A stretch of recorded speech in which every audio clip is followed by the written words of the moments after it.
Hello, Nasdaq followers, and welcome to a special edition of Nasdaq Spotlight. I'm your host, Leanne Alfaro. We're coming to you live from Times Square, New York City, where we are joined by co-lead and friends of Techqueria, Aimara Rodriguez, who is working over at Adobe, developing partnerships, and we'll let you elaborate a little bit on that. David Silva, who is co-lead and co-founder of Techqueria and Techqueria New York.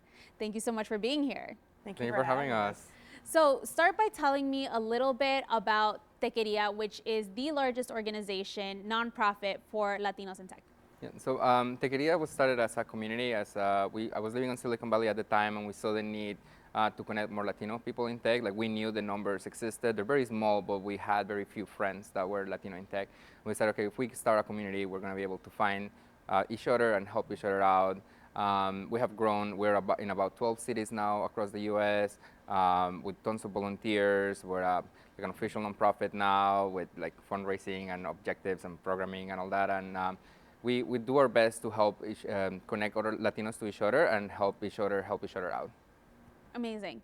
And talk to us both, about how tech really bleeds into every aspect of our lives and how crucial it is to have this organization right now in this time. Yeah, from my perspective, both working at a larger company, but spending about 6 to 7 years working at a startup, tech is ingrained in every single thing that we do, that we have. And also from an industry perspective, there's a lot more job opportunity within tech, but the diversity within those roles is what we are essentially working towards day in and day out. And using our own experiences of being Latinos in tech to really bridge that gap and tell a story and say that, we're here, our stories matter, and the representation for people like us needs to increase, because that's the only way that we really get to the diversification of tech the way that we want. One of the groups that we're focused on this month for Women's History Month is obviously Women in Tech and Latinas in Tech, Aimara, which I think you can speak to, having been a mentor for many of these communities. I know in the past you've been a mentor for programs like TechStars, and you've also been able to shine a light on some of these people in the industry. You've had a lot of experience really building community. What is kind of your experience with that, and what are some of the major takeaways? Yeah, absolutely. I think for me, at the epicenter of when it comes to building community is shared experience.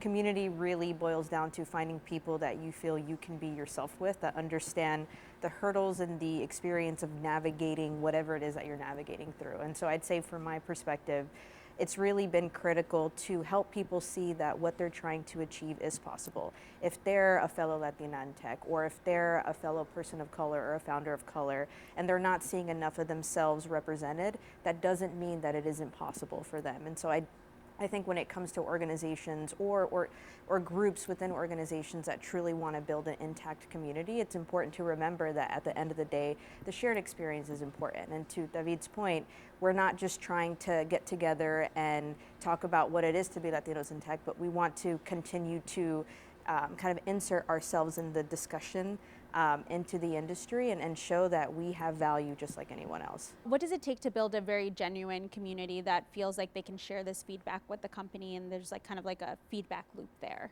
Yeah, it's been a great time navigating that, because this is my first time working for a larger organization. I've spent the majority of my career working with startups and smaller businesses. So it really comes down to finding fellow people within the organization that are seeking out what it is that you're seeking out as well, right? So I go back to this concept of shared experience. It started with me joining in the office in Union Square, meeting other fellow people of color, and then realizing, hey, we want to be able to spend more time together in an environment that's productive and that can also help us learn things that perhaps we can't learn in our own personal settings. And so being a part of that group, meeting the people that I have both in New York and across the different Adobe offices has been great. And it's just a testament to when you work in an organization that truly values your growth and your voice, no matter how different that may be of the others on your team.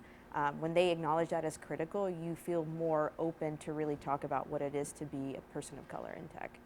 Absolutely. So now, in terms of looking out for the vision for Techqueria and having these conversations with Latinas and Latinos in tech, what do you kind of envision for it? No, I really want to see I really want us to get to a point where there's just a lot more Latino voices and it becomes more normal. Because a lot of the times now when you see like a Latino at a conference or something like that, you're like, wow, they have a Latino in the conference. I wanted to get to a point when there's so many of us that it's just normal, that it is normal for people to see a Latina being like CEO of Google maybe, or like leading like companies like Adobe or Facebook and stuff like that. And I want us to keep fighting until it's just completely normal to see Latino people in these high up positions and people like stop, kind of like double guessing as to why are we there. Yeah, absolutely. And I think that that's the kind of future that we all want to see, one that's very diverse driven and very equitable for everyone. Well, thank you so much for both joining us and being here. Of course. Thank you for having us. Yeah, I've been lucky enough to attend a few Techqueria events, and I'm very much looking forward to the many that will come too. All right. Nasdaq followers, thank you so much for joining us for another episode of Nasdaq Spotlight. Please stay tuned for more coverage that will be coming to you right here on the Nasdaq channel.